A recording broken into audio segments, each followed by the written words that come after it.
Absolutely. But what happened is the debt increased dramatically. Yeah. And then we had Alan Greenspan, who unfortunately turned out to be, I think, one of the poorest individuals that's ever led the Federal Reserve. He was really influenced by Ayn Rand and he was, and I think he became kind of a zealot believing this, and I don't have any reason to believe that it wasn't well intended.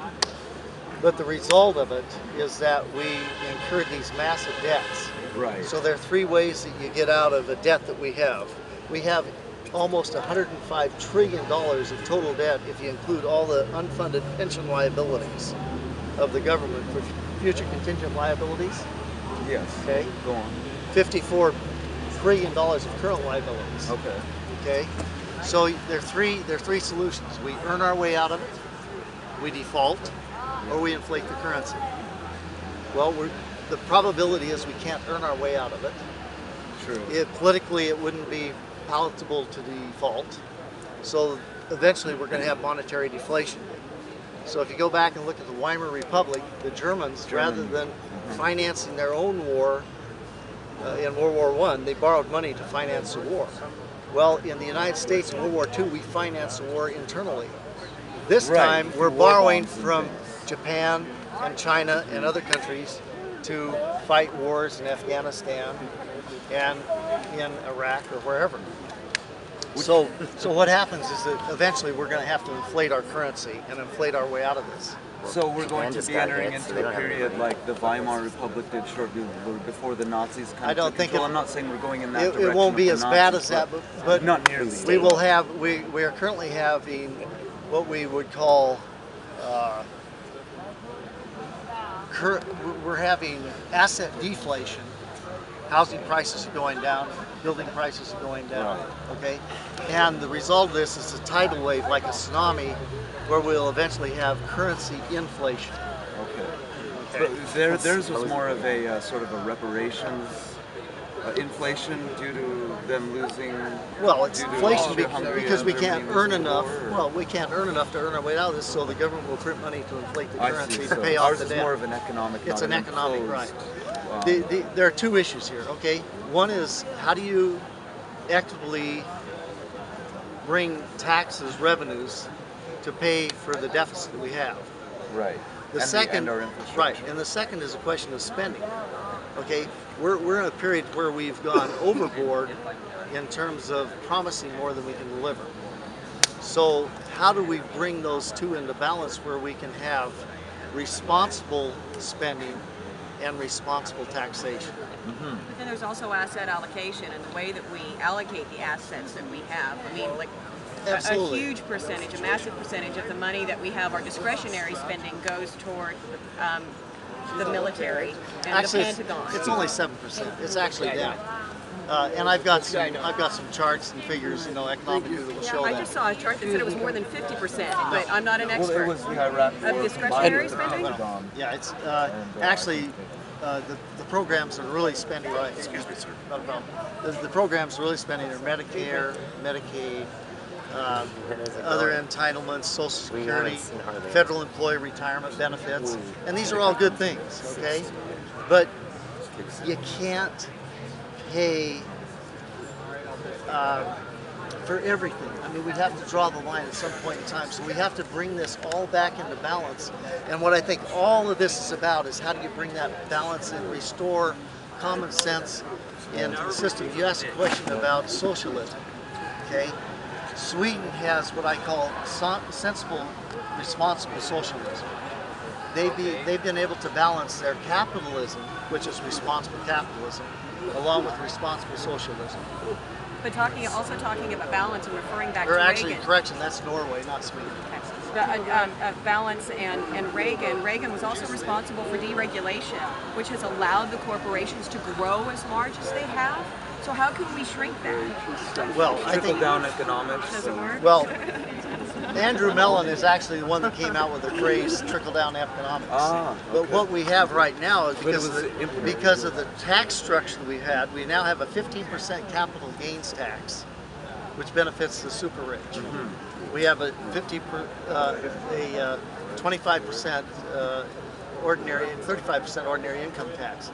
But the super rich only pay 19% of their income from earnings. Most of it comes from dividends and interest. Okay, so what we have to do is level the playing field more equitably, as Warren Buffett recently said. I don't know if you read his statements. But Buffett, who is the Oracle of Omaha, said that we need to. He and his billionaire friends need basically step up to the plate and be more responsible and accept responsibility for contributing more to what we have. So how do we give them the initiative to do that? Because we're asking them to take away money. You can't really instill a moral, internal, intrinsic desire for them to do it, can you? No, no, you can't. They could hold their kids hostage, maybe. But the problem Tax is, the rich. the issue is, this is a society, okay? We all have a common purpose, and the common purpose of the democracy is to make sure that everybody, we're not all equal, okay? We all have wonderful abilities in certain areas. We're not all the same. So what we have to do is take the collective talents of all this wonderful ability that we all possess and fix it so that it becomes a win-win situation. I keep wondering if corporate, or if communities should have the same legal and socioeconomic status as corporations, and the same power and the same clout as corporations have. Communities like we have communities here like that. I live over in Kenton. There's Sunnyside. There's all these different communities that have, basically there's been all these dollars and resources put into gentrifying communities around Portland. And why can't communities have the same status as corporations? I mean, why can't we pass laws to allow communities to have the same status as corporations? I'm not sure. Nations. I'm not sure I understand the issue, and I'm not sure I understand how to explain it. But business is a good thing. Mm-hmm. Business is not a bad thing. The issue is how do we as a society tax business and provide the economic incentive and the personal incentive to benefit each of us, so that we can prosper, and we have that incentive. Some have greater, some have less, but how do we make it so that it's not disproportionate? I mean, is a one world union party the answer? Is better organizing amongst unions and disconnecting unions from the ties of corporations? Unions have a responsible place in society. And certainly in the 1900s, when there was tremendous exploitation of workers, unions did wonderful things to bring the standard of living up for all of us. Yes. And these people sacrificed greatly. People died. And so I think that collectively there is a place for unions, but I think that sometimes their influence can become more than it should be. For example, maybe in education, the unions have a little bit more power than the teachers, and so that we aren't getting the education that we need because of the union becomes institutionalized and exists for itself.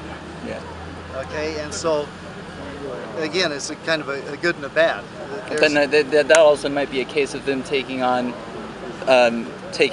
many of the same qualities as the abusers, i.e., the big multinational corporations. Well, multinational is not a bad thing in and of itself. It's a question of what laws do we as a society put in place so that the multinationals will reflect the good of all. Okay, the corporations are going to. There's a profit motive always for corporations, is to earn more for their shareholders. But how do you earn more for your shareholders and do it in a responsible way that benefits the common good? I know one legal way is, at least I'm fairly certain that it's still legal, is formation of community stock markets, which kind of ties into communities having the same status as corporations legally and economically. I'm not qualified to go there because I think there's so many diverse interests that it probably wouldn't work. But I think as a community, we've got the greatest country in the world here. Okay, we've created the best society that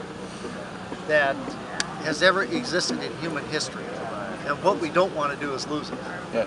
Okay, so the issue at hand is how do we collectively, as a society, going back to what you said.